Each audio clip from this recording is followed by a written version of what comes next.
What's up, YouTube? In today's video, we're going to be looking at how Mike Tyson almost became bankrupt. If you don't know Mike Tyson, he's a very famous boxer. He's had a crazy career. If you don't know him, you've probably been living under a rock. That's probably what I gotta say.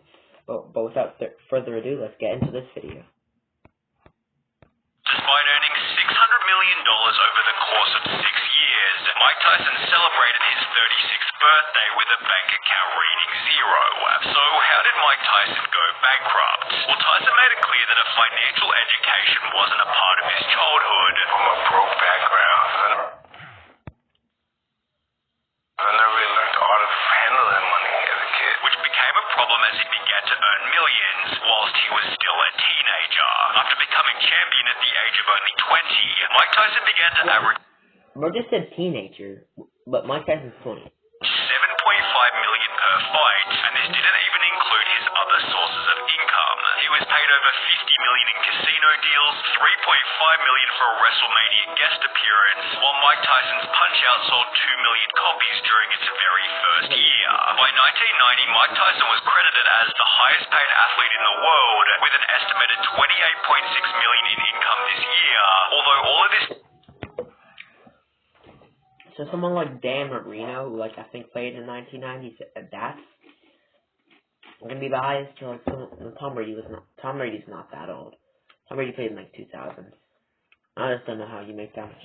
Like as a boxer, bro. That's crazy. This changed when he was sent to prison only 2 years later. Between 1992 and his release in 1995, Mike Tyson was unable to earn a single dollar, although as summarized by this CBS article, he wasn't exactly struggling when he finally walked free.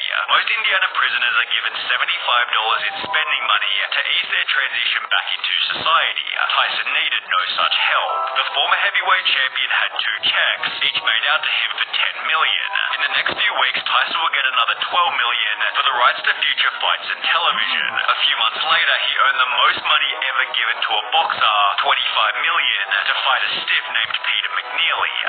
Bro, they're giving this man so much money, bro.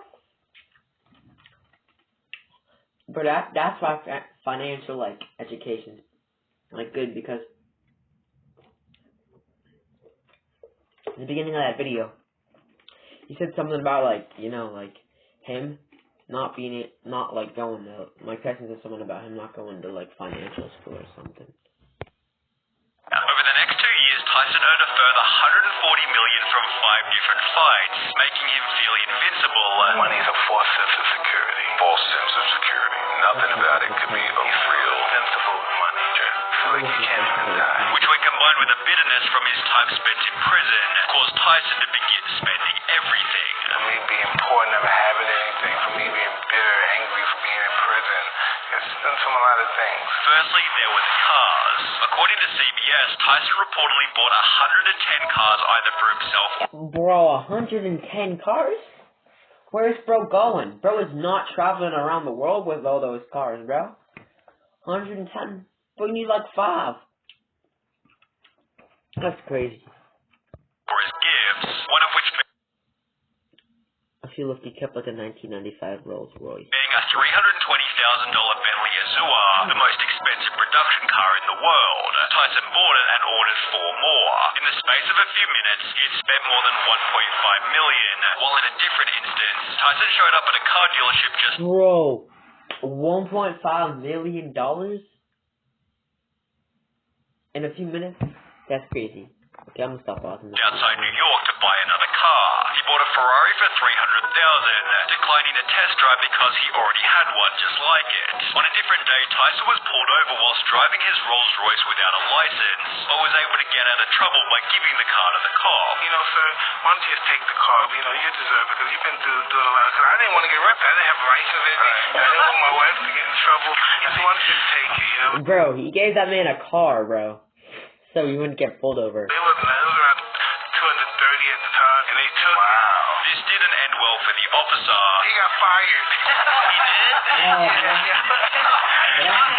Although it did end well for Tyson's friend Ed Lover, who was given a Bentley so he could drive home from a club. He goes, here, take the car. I'm like, okay. He gives me the Bentley. A month go by, I still have this car. He said, I wanted you to have that car. He said, I gave you that car. With so many vehicles, Tyson needed somewhere to store them, purchasing mansions in Las Vegas, Ohio, and Maryland. However, these were nothing compared to the house he bought in Maryland, right? Oh yeah, guys. Sorry, I've been to Maryland.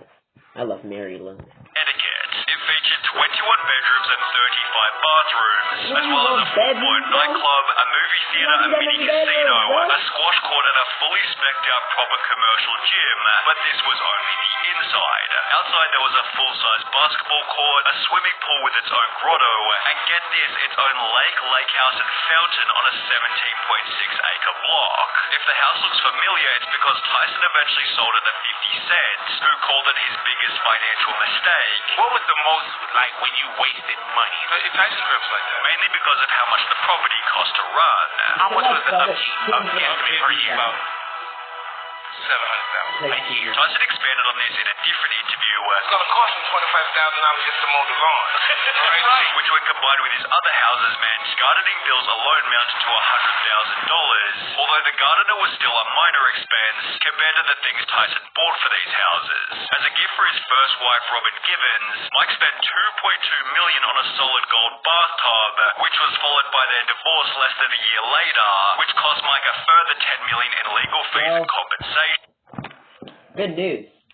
If you ever, don't buy a gold bathtub, your girl's gonna break up with you. Tyson had also dropped $410,000 on a birthday party and $140,000 on two white Bengal tigers, which needed their own specialty enclosure, $200,000 a year worth of food, and their own animal trainer, which Mike hired at a cost of $125,000 a year. Mike also had to pay a friend $250,000 in compensation after they were bitten by one of. Although there was another bite that cost Tyson even more. During a match in 1997, Evander Holyfield headbutted Tyson, who in retaliation bit a portion of Holyfield's ear off. Tyson was disqualified and fined Bit that man's ear off, bro. I mean, from taking all those punches, bro, you gotta be, crazy in that a little bit, bro. But biting someone's ear off, that's crazy, bro. Yo, what, you're beating me in a fight? Come here. Let me tell you something. Eats his ear, bro. Bro, I seen the clip, bro. He grabbed his ear, bro. That must have hurt, bro. A lot. $3 million, although it seemed he hadn't learned his lesson, as he then bit Lennox Lewis's leg during a press conference, warranting another $335,000 fine. In the process, Tyson Bro is not the Tigers he's buying. employed over 200 different people, including chefs, chauffeurs, and bodyguards, the most pointless of which being a guy nicknamed Crocodile, whose sole function was to dress in fatigues and repeatedly shout guerrilla warfare at Tyson's news conferences, for which... Why does Mike Tyson need a bodyguard? Yes, I know he needs one because he could get shot, but he's the best boxer ever, bro. You don't need no bodyguard. He's beating up anybody, anywhere, anytime. He was paid $300,000 in 1996. In another crazy instance, Tyson walked into a club and offered to pay for everybody's drinks all night. Mike calls me over again. Ed, come here. I go, what's up, Mike? Tell the DJ I got the bar until the club closed. I said, what are you talking about? I'm buying the bar out. Everybody can have whatever they want. However, there was one final expense that was higher than any other. Do you regret anything? Yeah, I didn't pay taxes, really. That'll get you, yeah. It was revealed in 2003 that Tyson owed $13.4 million to the IRS, $117,000 to 5 different states, as well as $4 million to British tax authorities, and things only got worse from here. Turns out most of Mike's luxury purchases were being made on credit, and as a result he also owed $27 million to various different businesses, including $600,000. Bro, it's like that one NFL player. I forget who he is, bro, but he spent all of his money. Kind of reminds me of that, bro, but Mike Tyson spent too much, bro. Can't be spending that, bro. You gotta give some to your grandkids, too. $1,000 to a legal company, $500,000 to his finance manager, and $800,000 to a former trainer, all of which which was stacked on top of a second divorce. Tyson owes money to at least 246 creditors, including the Internal Revenue Service, the Screen Actors Guild, and dozens of doctors, lawyers, and accountants. Tyson owes his ex-wife Monica Turner almost $9 million from their divorce, and he hasn't paid $19.4 million in tax. Bro, how do you owe someone $9 million from a divorce, bro? How does that make sense? Like, does bro not check, like, his taxes and bills? To the IRS, Great Britain, and 5 states, which was an extra large problem as Tyson was down to his last $1,250 in cash. Tyson, 38, said all of his houses have been sold or seized, and he owns only one car, albeit a white Hummer SUV, newly purchased and apparently not yet paid for.